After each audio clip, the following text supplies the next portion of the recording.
An Ottawa area MP, Chandra Arya, is no longer in the running to become the Liberals' next leader. He was the first one to jump into this, but now the Liberal Party has confirmed that they will not allow him to be a candidate for the position, citing a rule that indicates candidates can be disqualified if they're found, quote, to be manifestly unfit for office. In a social media post, Arya says he believes the decision raises significant questions about the legitimacy of the race and the legitimacy of the next prime minister. We're not clear exactly what has happened here, although we do know that Arya does not speak French and indicated that he didn't think that was a big issue for even French Canadians, something that some Liberal MPs from Quebec have strongly disagreed with. Let's bring in Sabrina Grover. Sabrina is a Liberal strategist. She herself a former Liberal candidate for the riding of Calgary Centre. Hey, Sabrina, good to see you. Appreciate your time today.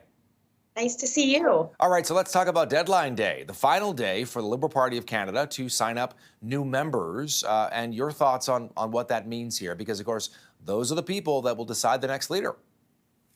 You know, I think certainly the membership deadline has been really, really tightened in terms of what you would normally see for a leadership race. Like, I think we've had this membership deadline of around 3 weeks. Usually in a leadership race, you see somewhere of up to 4-6 months even sometimes. And so I think it's really forced all of the candidates and all of their volunteers to be on the grassroots immediately, connecting with volunteers, connecting across the country. That's one of the other important things, that you need to have equal support across the country. And so, the next phase is really about then connecting with those people who've signed up as members. Yeah, I'm also curious as well if you can give us your take on Mark Carney and whether you think he's running away with this thing, Sabrina. I think it's hard to tell until you actually get to the other side of membership calculations.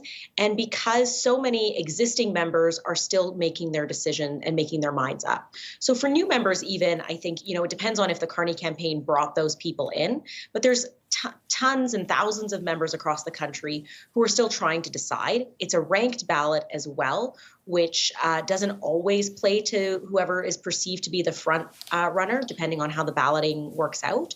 And so I think there's still a lot of hard work for Mr. Carney to do to connect with all of these folks who are now registered members of the party. Yeah, we're going to show some of the contenders if we can, as this race, of course, is now into its 6-week stretch to decide this.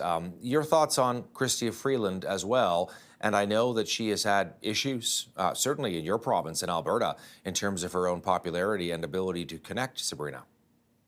I mean, the Liberals have had problems in my province, so let's be honest. Yes. I think that it's always a tough crowd when you're trying to, motivate voters in the prairie provinces. I think that the Liberals have done a good job in engaging in the prairie provinces, but certainly there's still a long way to go. I think, Minister Freeland, or former Minister Freeland, has a lot of good support. We've obviously seen a lot of cabinet ministers and other MPs come out and support her, and I think that that's positive. But at the end of the day, it really matters how much you can engage these members directly.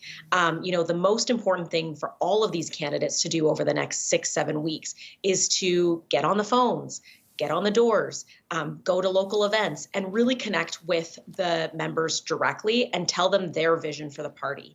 A lot matters on your record, but a lot matters on your forward-thinking vision for what you're about to do to propel the Liberals, into the next generation. Let's talk about Chandra Arya. This is a Liberal MP from the Ottawa area, Nepean, who was the first one to jump in, now has been disqualified by your party. Your thoughts on what's going on? Is it the French thing? Yeah, I think that at the end of the day, we're a bilingual party and we're a bilingual country. And I think that that's a really hard line that the party has taken, likely, on admitting candidates. It's a big part of our country that we can't ignore. And I'm a Westerner and I'm still saying that. So I think that that is likely to be the reason why Mr. Arya was not able to qualify for this race. Yeah, he's posted a message up on social media where he basically is, and we're going to show it if we can to our viewers, saying, today I was informed by the Liberal Party I will not be permitted to enter the race. While I await their official communication, I'm carefully considering my next steps. But here's the part I want to get your take. This decision raises significant questions about the legitimacy of the leadership race and, by extension, the legitimacy of the next Prime Minister of Canada. Sabrina, what do you think? I don't think that that's true. Leadership races like nomination contestants, all of these things are decisions by the party. And party members get to make that decision, and party leadership gets to make that decision. And so I think if the party values French speaking candidates or the ability to communicate with that part of our country, then that's a decision that the party's made. I think it doesn't affect the integrity of the race at all. Sabrina Grover joining us from Calgary. She is a Liberal strategist, former Liberal candidate for Calgary Centre. She has endorsed Karina Gould in this leadership race. Thank you for this, Sabrina. Always good to see you. Nice to see you.